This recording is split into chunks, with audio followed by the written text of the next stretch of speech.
Phone tapping కేసులో కీలక పరిణామం చోటు చేసుకుంది. నిందితుల విచారణలో సిట్ దూకుడు పెంచింది. ఇవాళ ఒకేసారి 5 నిందితులను విచారించనుంది. ప్రభాకర్ రావు, ప్రణీత్ రావు, రాధాకిషన్, తిరుపతన్న, భుజంగరావును కలిపి విచారించనుంది సిట్ బృందం. ఫోరెన్సిక్ నివేదిక ఆధారంగా నిందితులను ప్రశ్నించనుంది. అయితే ఇప్పటి వరకు మొత్తం 400 మంది నుంచి స్టేట్మెంట్లు రికార్డు చేయగా రాజకీయ నేతలు, జర్నలిస్టులు, సీఎం రేవంత్ కుటుంబ సభ్యులు, ప్రభుత్వ అధికారులు, ప్రైవేటు వ్యక్తుల నుంచి వివరాలు సేకరించింది. ఇదిలా ఉండగా ఈ కేసులో సాక్షిగా సిట్ ముందు హాజరయ్యారు టీపీసీసీ చీఫ్ మహేష్ కుమార్ గౌడ్. 2023 ఎన్నికల సమయంలో టీపీసీసీ వర్కింగ్ ప్రెసిడెంట్ గా ఉన్న మహేష్ కుమార్ గౌడ్ తన ఫోన్ ను గత ప్రభుత్వం ట్యాప్ చేసిందని ఆరోపణలు చేశారు. ఇక ఈ నేపథ్యంలో సాక్షిగా సిట్ ఆయనను విచారించనుంది. ఆయన స్టేట్మెంట్ ను రికార్డు చేయనుంది.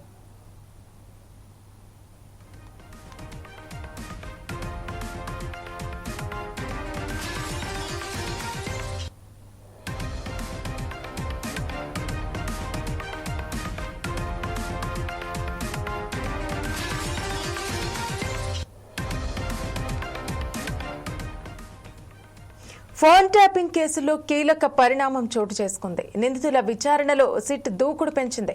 ఇవాళ ఒకేసారి 5 నిందితులను విచారించనుంది. ప్రభాకర్ రావు, ప్రణీత్ రావు, రాధాకిషన్, తిరుపతన్న, భుజంగరావును కలిపి విచారించనుంది సిట్ బృందం.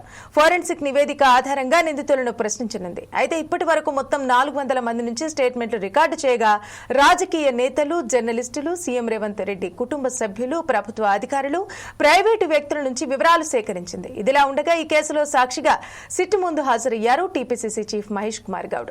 2023 ఎన్నికల సమయంలో టీపీసీసీ వర్కింగ్ ప్రెసిడెంట్ గా ఉన్న మహేష్ కుమార్ గౌడ్ తన ఫోన్ ను గత ప్రభుత్వం ట్యాప్ చేసిందని ఆరోపణలు చేశారు. ఈ నేపథ్యంలో సాక్షిగా సిట్ బృందం ఆయనను విచారించనుంది. ఆయన స్టేట్మెంట్ ను రికార్డు చేయనుంది.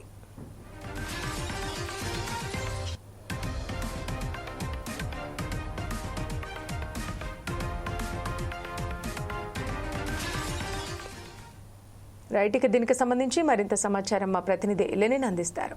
లెనిన్, చెప్పండి, ఇవాళ 5 సిట్ బృందం విచారించనుంది ఫోన్ ట్యాపింగ్ కి సంబంధించి. అంతేకాకుండా మహేష్ కుమార్ గౌడ్ కూడా తను సాక్షిగా కూడా తనను విచారించనుంది. సో దీనికి సంబంధించినటువంటి పూర్తి వివరాలు తెలిపండి. ఫోన్ ట్యాపింగ్ కేసులో ప్రధాన నిందితుడు ఎస్ఐబి మాజీ ఓఎస్డి ప్రభాకర్ రావు మరోసారి సిట్ విచారణకైతే హాజరయ్యారు.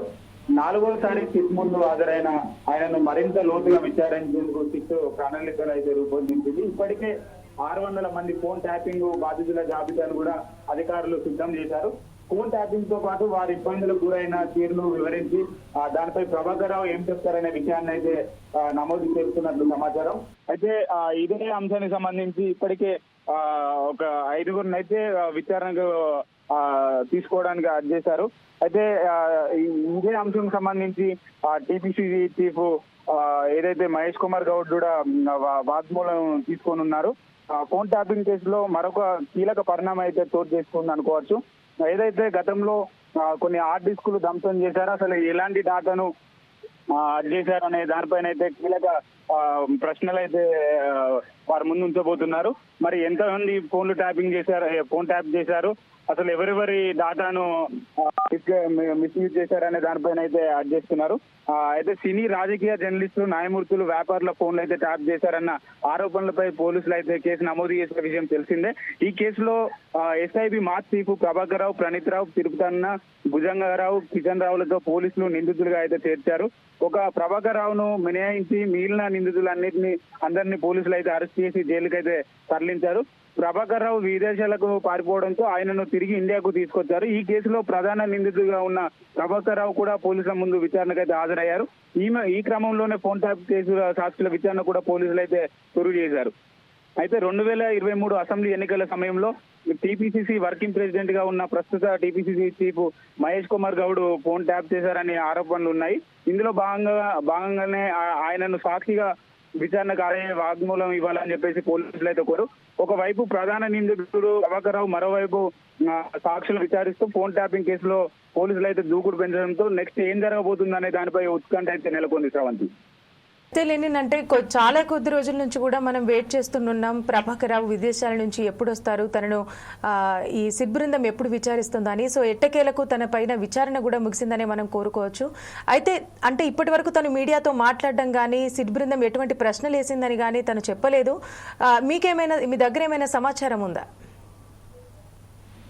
అయితే స్రవంతి, ఏదైతే ఫోన్ ట్యాపింగ్ కేసులో ప్రధాన నిందితుడిగా ఉన్నటువంటి ప్రభాకర్ రావు ఏదైతే విదేశీకి వెళ్లిపోవడం జరిగింది, అనేక సార్లు ఏదైతే విచారణకు రావాలని చెప్పేసి నోటీసులు ఇచ్చినప్పటికీ కూడా ప్రభాకర్ రావు అయితే ఇండియాకు రాకపోవడంతో అటు ఏదైతే సుప్రీంకోర్టుకు సంబంధించినటువంటి నోటీసులు కూడా ఇవ్వడం జరిగింది. ఖచ్చితంగా తను మళ్ళీ తిరిగి వెళ్ళకూడదని చెప్పేసి వీసా కూడా రద్దు చేయడం జరిగింది. అయితే ఈ నేపథ్యంలోనే అనేక ప్రశ్నలు అయితే సిట్ బృందం అయితే కసరత్తు చేస్తూ అసలు ఎవరెవరి ఫోన్ ట్యాపింగ్ చేశారో, అసలు ఏం జరిగింది అనే అంశం పైన మొత్తం లోతుగా అయితే అధ్యయనం చేస్తున్నారు. అయితే ఈ క్రమంలోనే ఆ ఫోన్ ట్యాపింగ్ కి సంబంధించినటువంటి బాధితులకు సంబంధించి, అలానే ఫోన్ ట్యాపింగ్ లో కీలకంగా వ్యవహరించిన వారి పైన కూడా సిట్ రిపోర్ట్ అయితే తీసుకోనుంది. అయితే ఈ రిపోర్ట్ అంతా తీసుకున్న అనంతరము అసలు ఏం చేస్తుంది, ఏం జరుగుతుంది అనే ఒక ఉత్కంఠ వాతావరణం అయితే నెలకొంది శ్రవంతి.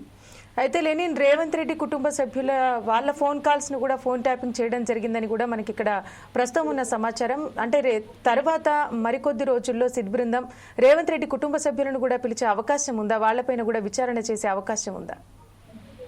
అదే ఏదైతే రేవంత్ రెడ్డికి సంబంధించినటువంటి కుటుంబ సభ్యుల ఫోన్ ట్యాప్ చేశారని, అలానే కొంతమంది రాజకీయ ప్రముఖుల ఫోన్ కూడా ట్యాప్ చేశారనే ఆరోపణలు అయితే ఉన్నాయి. ఈ నేపథ్యంలో ఇప్పటి వరకు అయితే ఏదైతే ఆరోపణలు వస్తూ ఏదైతే ఫోన్ ట్యాపింగ్ లో ఉన్నటువంటి కొంతమందిని తీసుకొని అయితే విచారిస్తున్నారు. మరి ఇదే నేపథ్యంలో ఏదైతే సీఎం కుటుంబానికి సంబంధించినటువంటి కుటుంబ సభ్యుల్ని పిలిచి విచారణ చేస్తారా, లేకపోతే వాళ్ళ వాగ్మూలం ఎలా తీసుకుంటారు అనే కొన్ని అంశాలు అయితే తెలియాల్సింది శ్రవంతి. Thank you Lenin.